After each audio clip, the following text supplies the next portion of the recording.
Բարի օր, հանրային ռադիոյի եթերում առաստողատակի հաղորդաշարի հերթական թողարկումն է, ես Լևոն Սարդարանն եմ, խոսել եւ խոսելու ենք խնդիրների մասին, որոնք ուզում են կամ պետք է ուզեն հասարակությանը, ինչպես ամեն ուրբաթ, այս անգամ եւս մենք բացառություն չենք արել, խոսելու ենք մշակույթի մասին, խոսելու ենք մեր վերաբերմունքի մասին, առմշակույթ եւ այդ հարցում ես փորձելու եմ հարցեր տալ եւ երբեմն նաեւ մտքեր հայտնել իմ զրուցակցի քանդակագործ Վիգեն Ավետիսի հետ, բարև պարոն Ավետիս։ Բարև։ Պարոն Ավետիս, վերջին շրջանում ձեր գործունեության այսպես եթե 50-50-ով պայմանական վերցնենք, մի մասը Հայաստանում է, մի մասը արտերկրում, մասնավորապես Իտալիայում, եւ հենց այդ իսկ պատճառով դուք այն բացառիկ արվեստագետներից եք, որոնք իրավունքի բերումով կարող են դատողություններ անել մերոնց ու նրանց մասին, այսինքն ինչպես ենք մենք այստեղ, ինչպես են նրանք այնտեղ, մասնավորապես մշակույթի նկատմամբ վերաբերմունքի իմաստով, կա տարբերություն այստեղի եւ այնտեղի մեջ։ Իհարկե կա։ Ինձ մոտ նենց ստացվեց, որ ես իմ կյանքի ուղիղ կեսը ապրեցի Հայաստանում, մինչև 25 տարեկան, 25 տարեկան։ 50-50-ը ճիշտ ասեցի։ Շատ ճիշտ ասեցիք։ Հիմա ես գտնվում եմ 50-50-ի մեջ։ Հիմա արդեն Իտալիան պլյուսով է գնում։ Իհարկե կա, մեծ տարբերություն կա եւ մշակութային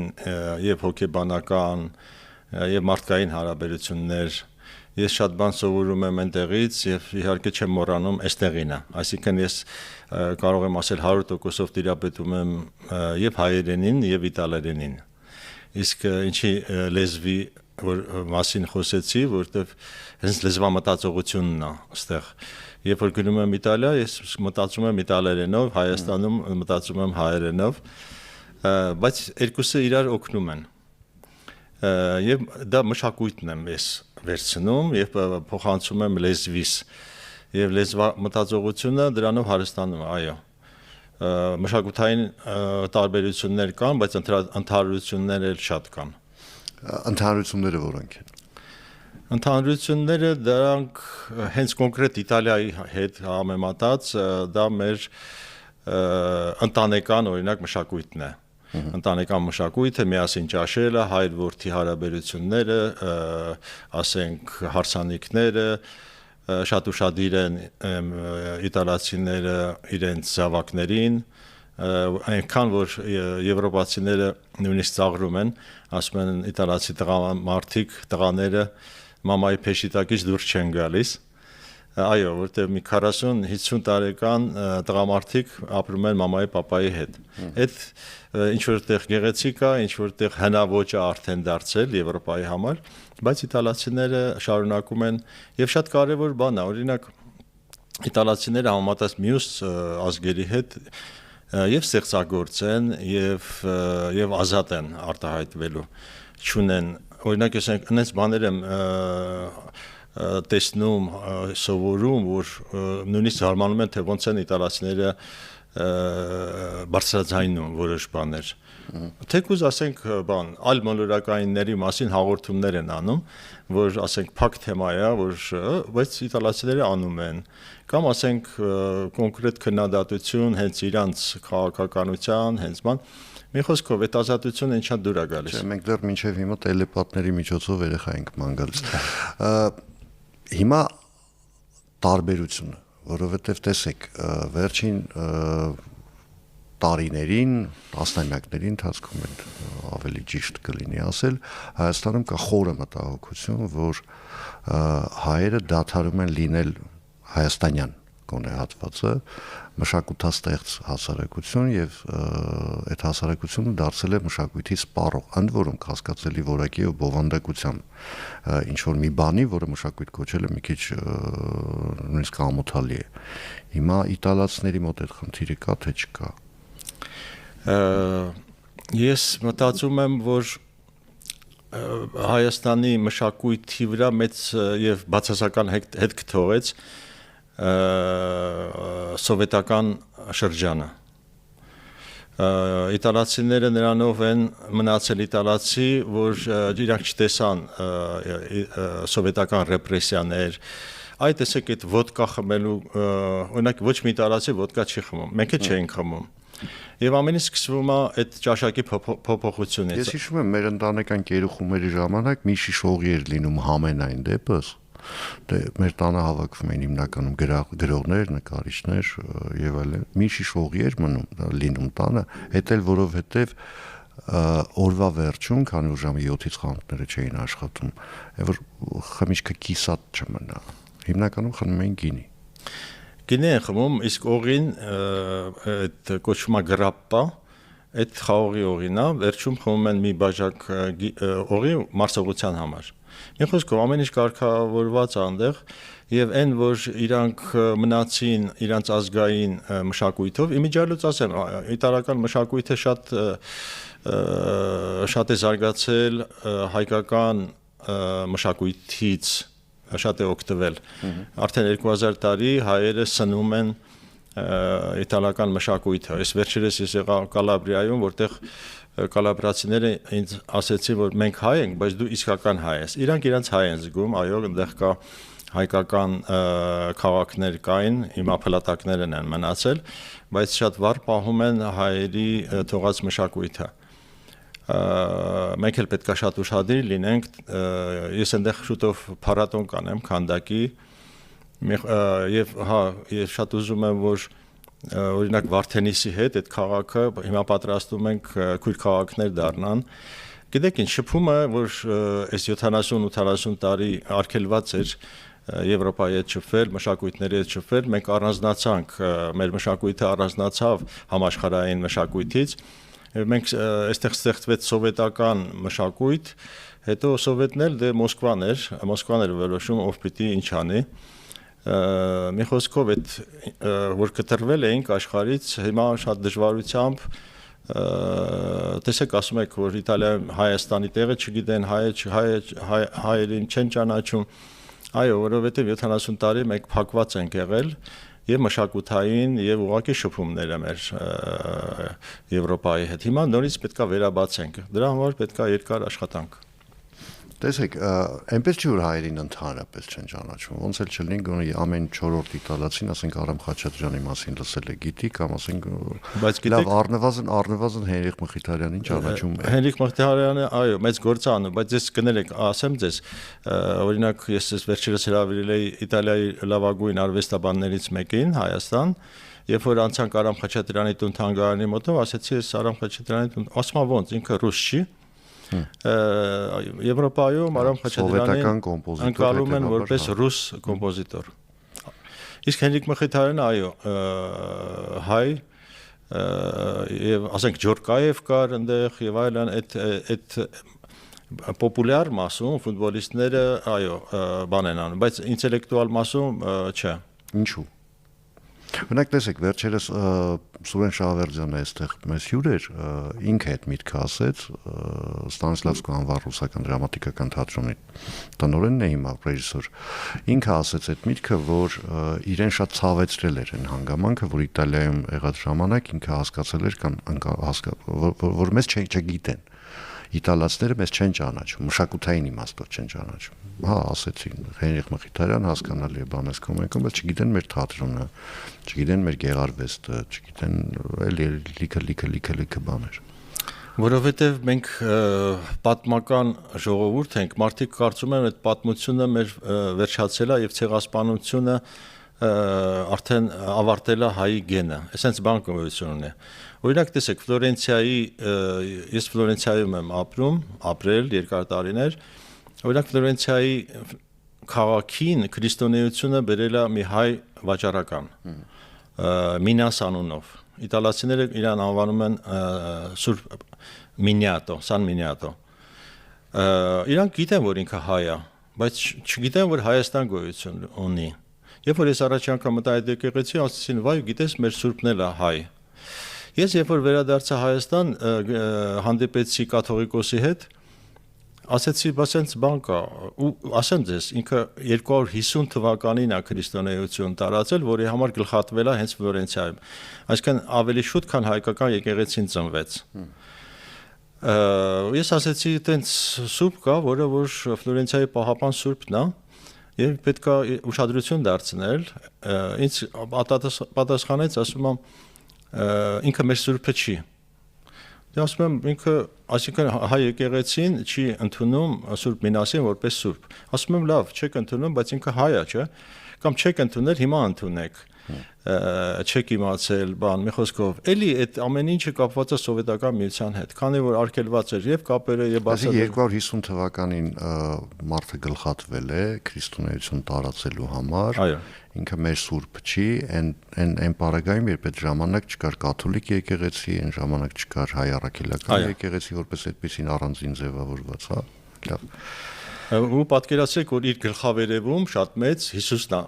բանում, այդ խորանում պատկերված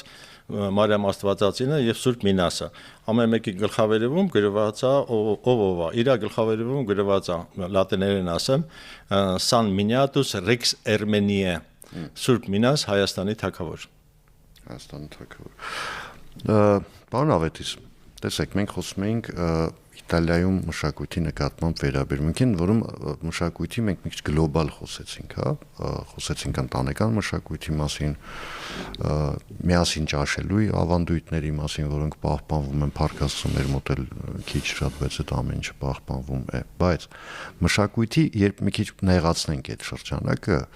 արվեստ, գրականություն, քանդակագործություն, եւ այլն, այսպես կարելի է թվարկել վերաբերմունքը Իտալիայում ես գիտեմ, որ բոլորովին այլ է, ինչ Հայաստանում։ Մենք սիրում ենք պարծենալ, ինչը բնական է, այն պատմությունը, այն ժառանգությունը, որ ունենք մենք, դա պարծենալիք է։ Այն ժառանգությունը, որ ունեն իրենք, պարծենալիք է։ Բայց մենք այդ պարծանքներին մի քիչ տարբեր ձևով ենք վերաբերվում։ Որն է տարբեր։ Գիտեք, որն է սխալը, որտեվ չի կարելի պարծենալ, թե ինչքան էլ որ հարուստ անցյալ է, պետք է կրես։ Մենք արդյոք կրողն ենք մեր անցյալի։ Ես տեսնում եմ, որ իտալացիք կրողն են իրանց անցյալի։ Հենց այդ է, մենք պարծենում ենք, ասենք, նարեկացիով, բայց նարեկացի չենք կարդում։ Իսկ իտալացիների 90%-ը, մեծամասնությունը Դանտեն անգիր գիտի։ Բոլոր արվեստագետներին ամեն օր են մեծարում, ոչ թե ասում են, ասենք, տեսեք, մեր եկեղեցին ինչ արեց, ջնջեց մեր ամբողջ նախաքրիստոնեական պատմությունը, իտալացիները չեն ջնջել, օրինակ մի եկեղեցի կա Նեապոլում, որտեղ 3 շրջաններ է ապրում նույն եկեղեցում, համ քրիստոնեությունը, համ նախաքրիստոնեական, այսինքն կեսարի ընդեղ հիշատական բազմաստվածություն։ Եվ դրանից էլ առաջ կա մի հատ էլ գերեզման կա բանի, ասենք այդ ջրահարսի գերեզման էլ կա։ Այսինքն ոչ մի բան չեն քանդել։ Մի խոսքով մեր մոտ կտրտված է։ Մենք չգիտենք, ես որ գնում եմ եկեղեցի, ինձ ասում են եկեղեցում ասում են մութ ժամանակները նախաքրիստոնեական։ Չէ, այդ էլի մերն է, հասկանում եք, մենք կտրեցինք։ Հետո սովետն եկավ, սովետը արգելեց եկեղեցի գնալ, քանդեց եկեղեցիները եւ մենք մեծացանք որոշ ժամանակ մեծացանք բան հակաքրիստոնյա, այսինքն ոնց էր կոչվում ագրեսիվ աթեիստ աթեիզմ, հա, աթեիստ մենք չգիտենք ով ենք, ասենք մոռացել ենք, կտրտվեց մեր հիշողությունը պատմական, հասկանում եք, անգամ դարձանք բան հակաքրիստոնյա, աթեիստ, մերժող մեր եկեղեցին, հիմա ուրիշ արժեքներ, մի խոսքով մեզ չեն թողում հանգիստ վերականգնենք, վերակենդանանանք, հասկանում եք։ Եվ բայց իտալացին ինչ է պետք է վերակենդանանալու, վերականգնվելու համար։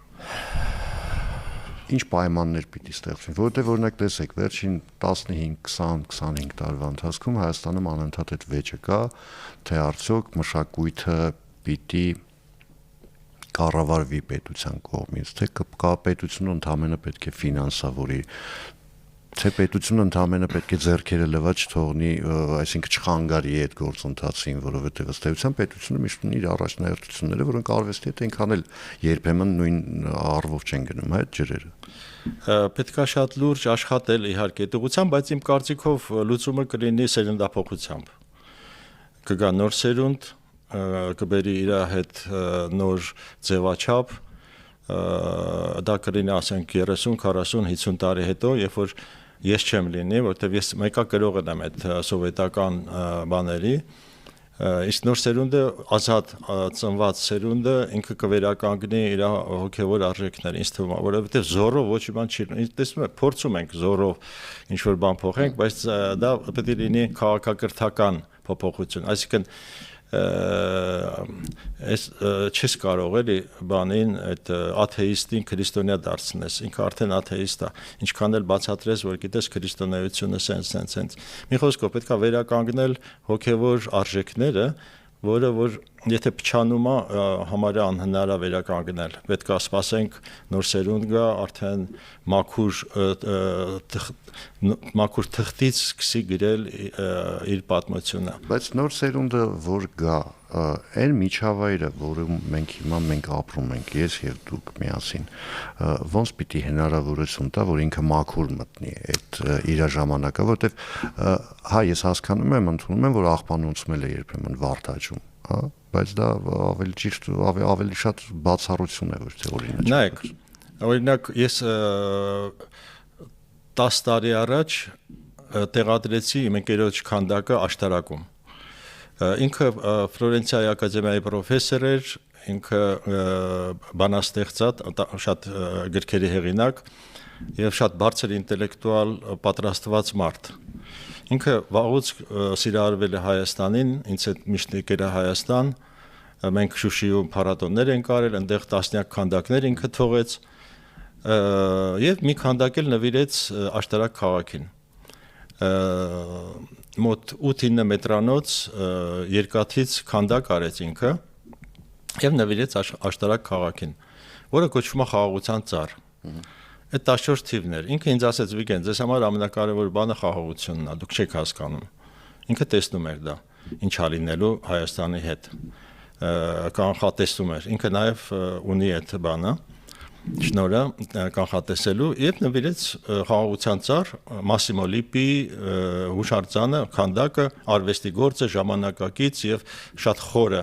Ինքը պատկերել էր մեր պատմությունը, որ ասում է դուք աճում եք, կոտրվում եք, բայց չեք մեռնում։ Էլի եք աճում, այսպես էր ու վերջում գլխավերևում ինքը դրել էր Նոյան աղավնին, որպես հույսի եւ վերածնման սիմվոլ։ Գալիս է բանը քաղաքապետը, այս ինձ զանգում է 10 տարի հետո նոր քաղաքապետ, բայց այդ երկաթը հանենք, տանենք սադում դնենք, ասենց ասում ինձ։ Իսկ ես տեղադրել եմ աշտարակի կենտրոնում։ Եվ ասեմ ձեզ, աշտարակը միակ քաղաքն է, որ ժամանակակից արվեստի եւ օտարերկրացի արվեստագետի գործ ունի։ Չեք նկատում, օտարերկրացի ոչ նկարիչ կա այստեղ ժամանակակից, ոչ քանդակագործ կա, ասենց գիտեք ինչ, փակվել ենք մենք մեր մեջ։ Ուզում եմ տեղացիներն էլ չլինեն, այդպես ասեմ։ Այդ նախանձը, այդ բանը, այդ մեծամտությունը, որ խոսացինք, մի խոսքով ես շատ մեծ դժվարությամբ պահեցի։ Այդ քանդակն էլ նշ էր, որ ես իմ ուզելով էի դրել, դա ավականու որոշմամբ դրվեց, տեղադրվեց, օրինական գործ էր։ Տեսեք ինչ եմ ասում։ Այս հասարակությունը, դրա համար եմ ասում սերնդափոխություն։ Ես չեմ կարողանում մի ժամանակակից քայլ անեմ իրանց այս հասարակության մեջ։ Օրինակ, աշտարակ քաղաքի հասարակությունը պատրաստ չի ռաբիզից բացի ինչ որ երաժշտություն լսել։ Ես տեսնում եմ դա։ Հիմա ես ոնց իրանց բացատրեմ, որ դա ռաբիզը դա հոգեկան խանգարման է տանում մարդուն։ Ասում եմ, դե ես եմ սիրում, ես եմ լսում, այս քանդակը հանեք տարեք, այս ինչ ժանգոտ երկաթը, հասկանում եք։ Մենք գործ ունենք այսպիսի հասարակության հետ։ Եվ մեծամտանալ էլ պետք չի։ Մենք պետք է հասկանանք եւ որ սա անուղղելի է, ինչ որ կատարվել է այս պահին Հայաստանի հետ, Հայաստանի մշակութային ընկալումների հետ, ես զարմանում եմ ոնց կարելի է ռաբիզ լսել։ Օրինակ ես ձեզ մի պատմություն պատմեմ, մի քանդակ էի անում ու ավարտին էի հասցնում այս քանդակս ու դեմքի վրա էի աշխատում, դեմքը չէր ստացվում։ Հա անում մարմար էր դա էլ չես կարա շատ աշխատես, պետքա չափերս արդեն անցնում է, ես հասնում եի արդեն մինիմումին։ Մեկ էլ հասկացա ինչու նախնդիրը, ականջակալներով էի գործանում, այնտեղ լսում էի թեթև երաժշտություն։ Ռաբես չէր իհարկե, բայց թեթև սենց ժամանցային երաժշտություն։ Հա։ Ու հասկացա, ու մի անգամից փոխեցի բան, բախ դրեցի։ 5 րոպեում ավարտեցի գործը։ Ես դες օրինակ եմ ասում, որ ես ապրել եմ, թե ինչ է անում ցածր երաժշտությունը, միջին երաժշտությունը եւ բարձր երաժշտությունը։ Բացեք, դուք բերեցիք օրինակը ձեր վրա, այսինքն անհատի դեպքում ներքին կառուցվածք է փոխվում, կախված նրանց թե ինչ ես նայում, ինչ ես լսում, հասարակության դեպքում էլ է մոտավորապես նույն բանը, որովհետև հասարակությունը չէ ինքը կենթանի օրգանիզմ է։ Եվ հիմա այդ կենթանի օրգանիզմին դու պիտի տաս այս կամ այն կարգի կամ այս կամ այն որակի սնունդ, հիմա հասարակությունը բնականաբար ինչպես ցանկացած հասարակություն ինքը գնում է fast food-ի վրա։ Այդ ձեր ասած ռաբիսը, այն մյուսը դրանք հեշտ ուտվող, արագ մարսվող սնունդ են, որոնք օրգանիզմին ոչինչ չեն տալիս, բացի ձեր ասած առողջական խնդիրներից։ Ճարպակալում, շաքար եւ այլն։ Հիմա առողջ սնունդը դա իրական մշակույթն է։ Իսկական մշակույթը մենք այսպես ընդունված է պնդել, որ դա ամեն ինչի հիմքն է, բայց ինքը իրենով մշակույթ, ինքն էլ օթում չի կարող մնալ, չի կարող լինել, ինքն էլ ինչ որ հիմնասյուններ պետք է ունենա։ Ըստ ձեզ որոնք են հիմնասյունները, որի վրա պիտի հենվի մշակույթը, որ հետո այդ ամբողջ կառույցը, հասարակություն, պետություն, երկիր կառուցվի դրա վրա։ Հայաստանում մասնավորապես Դե դա աշխատանք է, որ մարդը պետք է իր վրա աշխատի։ Չգիտեմ, այդ շատ բարդ հարց եք տալիս։ Ես դրա պատասխանը չունեմ։ Դա ինքնազարգացում, ասենց ասեմ։ Սկսած նախ ասեմ դες, ամենից սկսվում է մամայի կերակուրից։ Թե մաման ինչ կերակուրներ է պատրաստում, ինչքան համով կերակուր պատրաստեց, տեսեք, իտալուհիները ֆանտաստիկ խորարներ են, տենց երիտասարդ աղջիկ չկա, որ չիմանա լավ պատրաստել, դա շատ կարևոր է, որովհետև մարդու գեղարվեստական ճաշակը ձևավորվում է ուտելիքից, մաման ինչքան համով ճաշակ, այսօր ինչ են անում, օրինակ ինչի Ամերիկան այդ վիճակում է, այդ fast food-ների մասին խոսեցինք, որովհետև երեխաներին սնում են այդ արհեստական կերակուրներով։ Մամայի կաթով պետք է, տեսեք Եվրոպայում բանում արդեն սկսել են կաթել չտան, կուրծքը ձևափոխվի։ Հարցը դրա մեջ է, չէ, պետք է կրծքով կերակրել եւ պետք է մաման շատ համեղ պատրաստի, որից սկսում է գեղարվեստական ճաշակ ձևավորվել երեխայի մոտ։ Ես ձեզ 100%-ով կարող եմ վստահեցնել, ես քանդակագործ չէի դառնա եւ գեղեցիկին չէի մոտենա, եթե իմ մաման համեղ ճաշեր չպատրաստեր։ Ինքը սկսեց ինձ մոտ այդ ընթացքը։ Ես ինչի դարձա քանդակագործ։ Հա մամայից սկսեց ամեն ինչը։ Մաման ինձ տանում էր Սանկտ Պետերբուրգ եւ այլն, այդ բացի այդ ինքը շատ համեղ կերակուրներ էր պատրաստում։ Այնքան համող, որ բակի հարևան տղաներ, աղջիկները գալիս են մեր տուն, ասում են, կտակ մենք էլ ուտենք, այդ հոտը շատ կարևոր է, որ երեխան ուտելիքի հոտը վայելի։ Այսինքն վայելքներ կան, որոնք որ պարտադիր են մարդ լինելու համար։ Այդ տեղից է սկսում։ Ինձ թվում է մամայից, ես կասեի, որ գիտեք իմ մայրիկը մինչև հիմա էլ շատ համեղ է սարքում, բայց այնպես ստացվեց, որ ես դարձել լրագրող, չգիտեմ ինչ է ինչի սարքել ուրեմն։ Բայց տեսեք, դուք գեղեցիկին չեք հեռացել գեղեցիկի գաղափարից, գեղեցիկից շատ սա է։ Կապ չունի մասնագետը ինչ եք դառնի, ես կարող է դառնալ, բան, ասենք, վարորդ, բայց մեկը գեղեցիկի եւ ճաշակի։ Այ գիտեք ինչ, Հայաստանի բանը, խնդիրը դա ճաշակն է։ Ես չեմ տեսնում Հայաստանում մի նորակառույց ճաշակով տուն, սեփական տուն, օրինակ։ Ինձ համար շատ կարևոր են, օրինակ Իտալիայում ես ման եմ գալիս, գտնեմ անճաշակ բան, չեմ գտնում։ Հայաստանում ման եմ գալիս, մի ճաշակով տուն, մի ճարտարապետություն չեմ գտնում։ Ոչ մի նորարարություն չի լինում, տեսնում եք, ոչ այսօրվա ճարտարապետությունն է, ոչ էլ վաղվա, դա երեկվա ճարտարապետություն, չտեսի ճարտարապետ բանա, ճաշակա։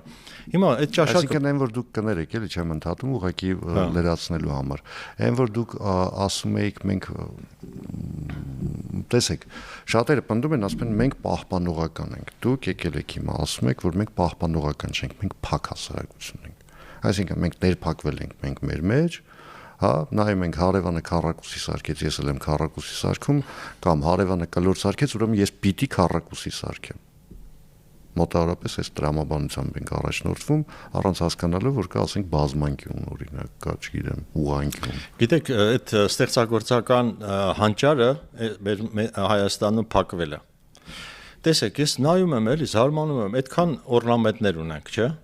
Խաչքարերից սկսած այնտեղ մագաղատների մեջ ձևավորումները, նույնիսկ դրանցից օգտվել չեն կարողանում։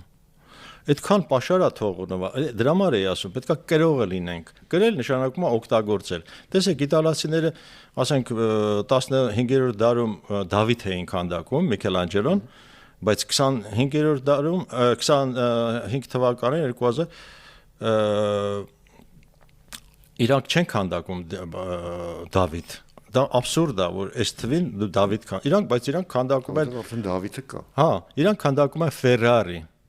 Հասկանում եք, դա նույն բանն է, Ֆերարին թե Դավիթը, դա ճաշակն է, բարձրագույն որակն է։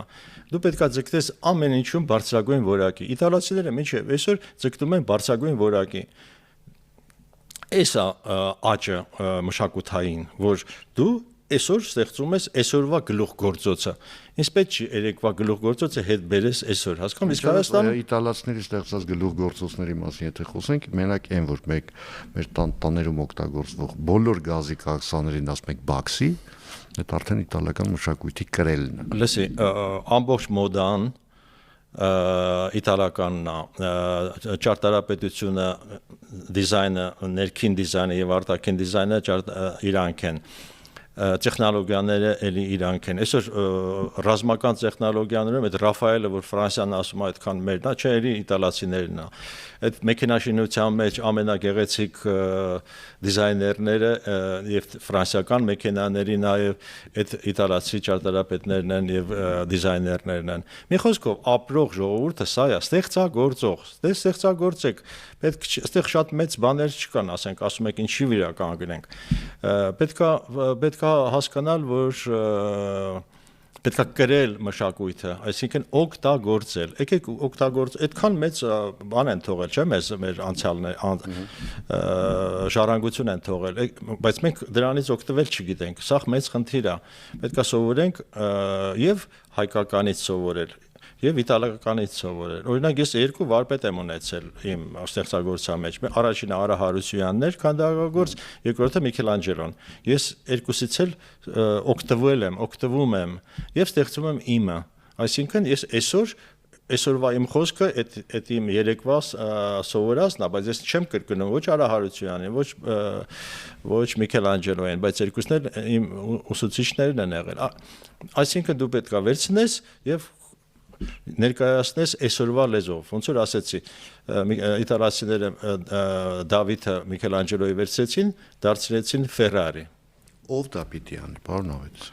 Տեսեք, ինչի համար եմ ես հարցում ով պիտի դա անի, որովհետև երբ խոսում ենք խորհրդային միության, խորհրդային շրջանի մասին, լավ հասկանալի է, երկաթե վարակույր, փակ համակարգ եւ այլն, չնայած այնտեղ էլ ինչ որ բաներ կային, հա, տարբերակներ կային, որ ինչ որ բաներ մեզ հասնում էին, գոնե մեզ հասնում էին, լավ։ 21-րդ դարում խոսել փակ համակարգի մասին մի քիչ անհեթեթ է, որովհետև ամեն ինչ բաց է, ամեն ինչ բառացիորեն դու կարող ես on-line մտնել աշխարհի ցանկացած, բայց մենք սովոր չենք բացից օգտվել։ Էսա, այդ սերունդը, որ խոսեցինք, այդ աթեիստ սերունդը, ինքը սովոր չգիտի ոնց օգտվի այդ բաց պատոհաններից, հասկանում եք։ Դրա համար ասում եք մենք պահպանողական ենք, չէ, մենք պահպանողական չենք, մենք անգրագետ ենք։ Այս է պետք ասել, սենց է պետք ասել։ Դա գրագիտությունն է։ Եթե դու անճաշակ ես եւ ասում ես ես պահպանողական եմ, չէ, դա անճաշակություն է, դա պահպանողականության հետ հեչ կապ չունի։ Դա բան է, ինչ ասեմ, օտար Հայաստանում օրինակ բան է, ստեղծվել է օտար մշակույթ։ Դա թուրքական մշակույթն է, դա ռաբիզմն է, դա անճաշակությունն է։ Լսի, մարդը չի կարող անճաշակ որևիցե բան անի։ Մարդ լինելը դա նշանակում է ճաշակով լինել։ Սա պետքա չասենք, վայ ինչ ճաշակով մարդ է, անճաշակը պետքա բացառվի։ Շնորհակալություն։ Ես եմ շնորհակալ։ Զրույցի համար հիշեցնեմ իմ զրուցակիցներ քանդակագործ Վիգեն Ավետիսը, ես Լևոն Սարդարանն եմ, կհանդիպենք արդեն երկու շաբթի օրը նույն ժամին, նույն վայրում, հաջողություն եւ համբերություն բոլորիս։